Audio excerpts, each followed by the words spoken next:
যখন আমাকে বলা হয়েছে যে এখানে বিঘ্নহর্তা সামাজিক সংস্থার এখানে রক্তদান শিবিরের আয়োজন করা হয়েছে, খুব সম্ভবত এটা প্রথমবার এখানে এই ধরনের এই সংস্থা।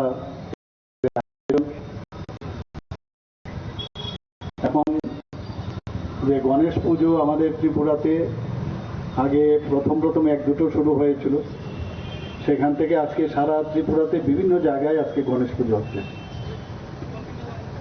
আমরা যারা সনাতন ধর্মে বিশ্বাস করি, আমরা সবাই জানি যে যে কোনো অনুষ্ঠানই হোক, যে কোনো পুজোই হোক, প্রথমে গণেশ পুজো না করে সেটা সম্ভব হয় না। যে কোনো যাত্রাও যদি করতে হয় কোনো জিনিসের, সেখানেও গণেশ ঠাকুরকে পুজো করে তারপরে অন্য পুজো হবে। তার ইতিহাস আমরা যারা মাইথোলজি বিশ্বাস করি আমরা জানি যে এলিফ্যান্ট হেডেড যিনি আমাদের গণপতি বাবা, তো ওনার ইতিহাস আমরা সবাই জানি যে শিব এবং পার্বতীর সন্তান, এবং কিভাবে ওনাকে এত সুদর্শন একজন ভগবান ওনাদের সন্তান ছিল, এবং তার ইতিহাস আমাদের সবার জানা যে পরবর্তী সময়ে কিভাবে ওনাকে এলিফ্যান্ট হেড ওনাকে লাগানো হয়েছে। এবং তার জন্য যে কারণে শিবের দ্বারা এই যে কাজটি হলো, তার জন্য তাকে যাতে যে ক্ষতিপূরণ হিসাবে আমি বলবো, যেভাবে ওনাকে বললো যে এখানে যখনই পুজো হবে গণেশকে আগে পুজো দিতে হবে, তারপরে অন্য পুজো, সেইভাবে কিন্তু কম্পেনসেট করেছে। আমরা দেখেছি যে সনাতনী চিন্তাধারায় আমাদের যে পুজো হয়, সেই পুজোতে আমাদের মানুষের, সাধারণ মানুষের এই পুজো আর্চার মাধ্যমে কিন্তু একটা কানেক্ট আমরা করতে পারি, যেটা সোল বলুন, ইন্টেলেক্টই বলুন বা মাইন্ডে বলুন, সব কিন্তু কানেক্ট করি আমরা ভগবানের সাথে, এবং অতি শ্রদ্ধার সাথে আমরা ভগবানের আরাধনা আমরা করি। সেখানে ফুল আরম্ভ করে, সেখানে প্রদীপ জ্বালানো থেকে শুরু করে, সেখানে দেওয়ার থেকে আরম্ভ করে, জল দিয়ে পরিষ্কার করার থেকে আরম্ভ করে সব কিছু কিন্তু আরেকটা মাধ্যম। এবং এতে করে আমাদের যে মনের ভিতর যে অনেক ধরনের পলিউটেড যে বস্তুগুলো থাকে, সেগুলো কিন্তু আমরা মুছে দিতে সাহায্য করি।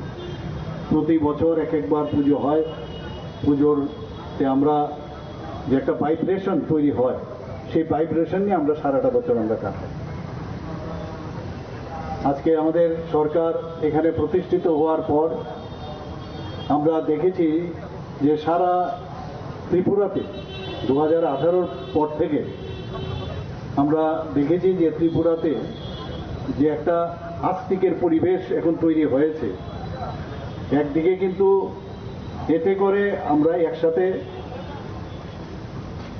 আমাদের যে পুজোকে কেন্দ্র করে আমরা সবাই কিন্তু একসাথে মিলিত হচ্ছি, সেটা কিন্তু অনেক বেশি বেড়েছে এখন ত্রিপুরাতে। সেটা কিন্তু আগে আমরা দেখতে পাই।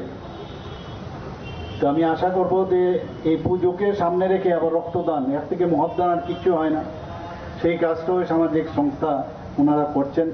রেড ক্রস সোসাইটিও যে ওনারাও ওনাদেরকে সাহায্য করছেন। আমি আশা করি এই ধরনের কাজে আপনারা, কারণ মানব সেবার থেকে বড় পূজা আমার মনে হয় না আর কিছু আছে বলে। আমাদের সরকার, আমরাও মানুষের জন্য কাজ করতে চাই।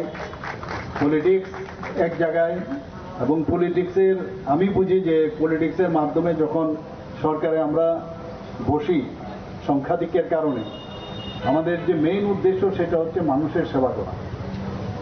কারণ এত সময় নেই, 5 বছর করে করে একবার মন্ত্রিসভা পাল্টানো হয়, নতুন মন্ত্রিসভা আসে। তো এই যে একজন রিপ্রেজেন্টেটিভ পাঠায়, আমাদের রিপ্রেজেন্টেটিভের দায়িত্ব হলো ওই এলাকার ওই সমস্ত মানুষের কাজ করা। এবং আমি আশা করি যে এই ধরনের উদ্যোগ আমাদের সরকার যেরকম নেয়, আজকে ব্লাড ব্যাংকেও যদি আমাদের রক্তের সমস্যা হয়, সেখানেও কিন্তু আমাদের একটা সমস্যা হয়, এবং সরকার সব কিছু করতে পারবে না। আজকে আমাদের এখানে ড্রাগ এডিকশন নিয়ে আমরা ফাইট করছি।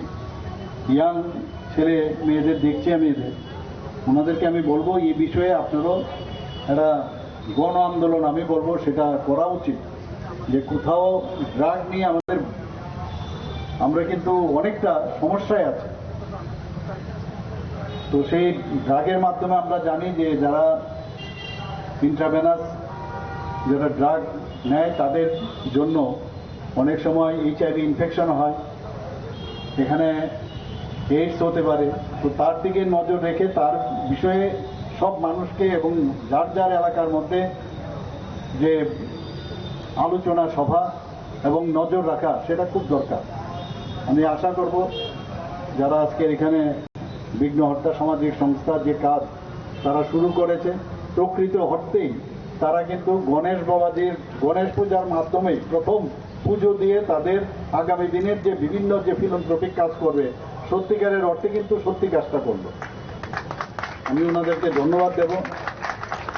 আজকে আমি এখানে যখন যারা আজকে দান করতে এসেছেন তাদেরকে আমি জিজ্ঞেস করছিলাম এক একজনকে কার কার কি ব্লাড গ্রুপ। আমরা সবাই জানি যে ব্লাড গ্রুপ আমাদের 4টা হলেও আমাদের আসলে 8টা ব্লাড গ্রুপ। কারণ যদি আমরা নেগেটিভ ব্লাড ধরি, যে রেসাস মাঙ্কির যেটা আছে সেখানে যদি ধরি তা নেগেটিভ ব্লাড আর পজিটিভ ব্লাড মিলে 8টা।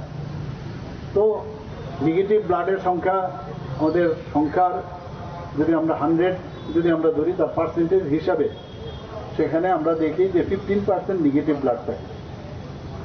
কিন্তু আমি আজকে যখন এখানে দেখছিলাম 4 জনকে আমরা সেখানে উৎসাহিত করেছি, বাকি হয়তো বা কারোর নেগেটিভও থাকবে, 15% থাকে। তো সেইভাবে যদি আমরা কম্পেনসেট করতে পারি, যখন অস্ত্রোপচারই হোক বা যারা রক্তের সমস্যা হয় অ্যানিমিয়াতে ভোগে, তো তাদেরকে বা যখন আমরা ডেলিভারির সময় আমরা দেখেছি সিজারিয়ান সেকশনে আমরা দেখি রক্তের তখন দরকার হয়, রোড ট্রাফিক অ্যাক্সিডেন্টে। তো ব্লাড ব্যাংকে রক্ত যদি সবসময় পর্যাপ্ত পরিমাণে থাকে, ব্যালেন্সের মাধ্যমে থাকে, তাহলে আমাদের পক্ষে সুবিধা হয়। তো এই ধরনের যে রক্তদানকে কেন্দ্র করে যে গণ আন্দোলন আরও বেশি করে করতে হবে। আজকের এই বিঘ্ন হত্যা সামাজিক সংস্থাকে দেখে অন্যান্য যারা সামাজিক সংস্থা আছে তারাও